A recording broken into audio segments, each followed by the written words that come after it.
Alright, this is how I solve the Rubik's Cube. I'm using a normal Rubik's Cube for two reasons. One, because my Rubik's Cube is taken apart into pieces, and and that's my camera that's dead right now, so I'm using my webcam. And I'm also, the part of my 3x3 is right here, in this middle layer. And this is a fully functional 3x3x5. I'll tell you how to do that later on. Or actually I have a video of it, so go check it out. And what I do is I always solve the white side. I do the cross just like everybody else does, and I do F2L, which is getting these two pieces right here at the same time and inserting them. I use 2-look OLL, and I'll show you how to do that in this, and I also use 2-look PLL. And a link to Bob Burton's Rubik's Cube page. That's where you can print off the 1-look OLL and 1-look PLL, but I will tell you which PLLs to use. Now, to get a little faster, I'll tell you a couple things. Get CRC heavy duty silicone spray. Do not get anything else. Get this kind. Jigaloo works good, but it usually slows my cube before it makes it faster. So after you lube it, you'll have a cube that turns like this, very smooth, but it won't cut corners very well, so I recommend getting a DIY from Cube4U. They're not that expensive. But anyway, on to the tutorial. Of course, if you know the beginner's method, you know notation. And instead of inverted, we'll be using prime, which is pretty much F inverted, so that's F inverted, and that would be F prime. So R prime, R, L prime, L, U, U prime, D, D prime, etc. So, now I'm going to go ahead and scramble this cube. Just some random moves.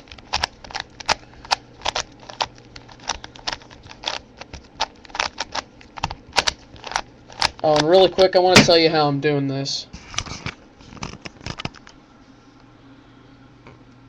That's my computer right here, and I'm on a webcam. I would show you the webcam, but I don't have a mirror. But anyway, what you want to do is you want to go ahead and make the cross.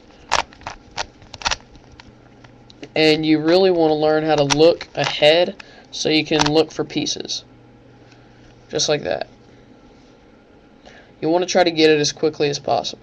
You just got to look to where it is. And if you see, like this case right here, when this piece is flipped, don't, like when you see it's flipped, and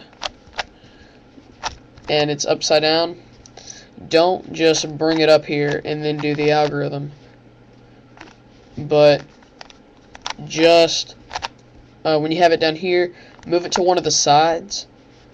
It doesn't matter if it has a piece or not, but just move it up like this and match it up with its center, and then rotate the front face up to match it up and bring that back if you messed up a piece. And that is the easiest part of this. Next, this is actually the hardest part. I'm not going to lie, this actually is the hardest part. It's intuitive F2L. So what you want to do is you want to find a corner. And there are, I believe, 6 cases that a piece can be in. So here's a piece, and here's its here's a corner, and here's its piece that it goes with. You can tell because white goes on the bottom, and then this is red and green, and this is red and green. So these pieces go together. You don't want to look for a piece with the yellow in it, because that is not what you want. So go ahead and bring those both into the top layer, and you don't have to worry about messing anything up, because if you have it in there, just do RU, R prime, and get it out. Very easy. And now here's the first case. If the white is on the left and the top 2 colors are matching, it doesn't matter if the piece is here or if the piece is here. But as long as it's on the left, what you do is you hold it to where this piece is like this, where the piece is on the left. It's just like this. And you move this down. You move this piece to where when you bring this up, they match up and you don't mess up this white. Because if you try to do it like this, that doesn't match it up. So undo that, bring this down, move this around, move that around to right here, and you can match it up. And then what you do, instead of doing RU, R prime, U prime, what you do is you have to put it in at the exact same time. And you can't do this, or else you will mess up this pair. So what you do is you move it out of the way, bring that layer up, and insert both of these pieces in at the same time. Now for the second case. Let me get to that case. And this is if it's on the right, and the piece that you are looking for has the same color. So it's on the right and it's got the same color. This is the exact same thing as before, but you use this layer to where the white is on the right. So you want this white facing out, so when you match it up, you'll have these two matching colors. So, okay, it needs to go right in here, but if I do this, I just mess up this little thing, because I'll go to match it up, bring that down, and I just took out this piece. I don't want that. So move it to where you don't mess up this piece. There's always going to be an open slot. You just have to find it. So here's an open slot right here. So you see this right here, and you move it out of the way so where you can turn this layer freely. Bring that back and pull this back up. The reason why you always have to pull it back up is 1, to match this back up, and 2, not to mess up the cross. If you mess up the cross, you're doing something wrong. And this might be a little hard to understand, but there are several other videos on here, and trust me, I looked up one video and it took me about 3 days to get this down. And your times will increase for a little while, and then they'll start to decrease. So I was at about 1:30, and then I went to 2 minutes and 30 seconds, and then I went down to 25 seconds where I'm at now. So like before, you'll bring this up, insert this in at the same time, and bring it down. And now here's another case. If the piece you are looking for has an opposite colors. This is a fun case because this is actually a lot quicker. What you want to do is you want to put it over where it needs to go. Like this corner needs to go right here. And if it's on the right, you want the piece to be right here. But if it's on the left, you want this piece to be right here. But it's not on the left, it's on the right. So you want it right here. And this is the easiest thing you're going to do.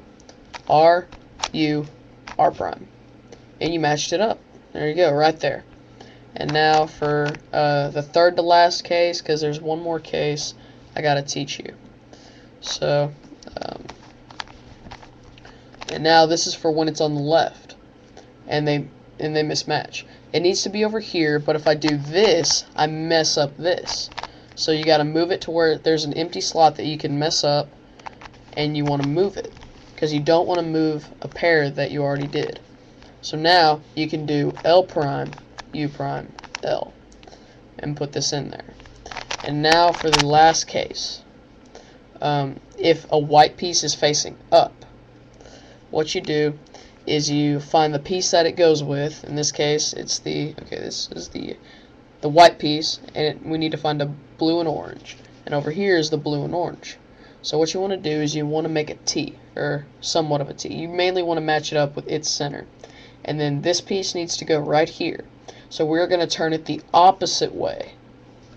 And then we're going to bring it around to where it matches up right here. And then you can move this back.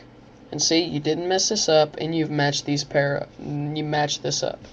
And then all you have to do is move it out of the way, bring that layer up where it needs to go, and place it in.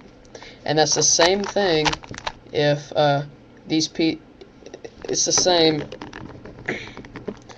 I would synthesize a pattern, but it's the same thing as if the orange was right here. You just match it up with the orange, bring that piece down, match it up, bring that up, and then place it in. So, I can do this. There we go. See, just like this, and then you go the opposite way, bring that piece over, and if you want to even do a little shortcut, you can, when you match it up, you can do F2, R prime, F prime, R. That's just a little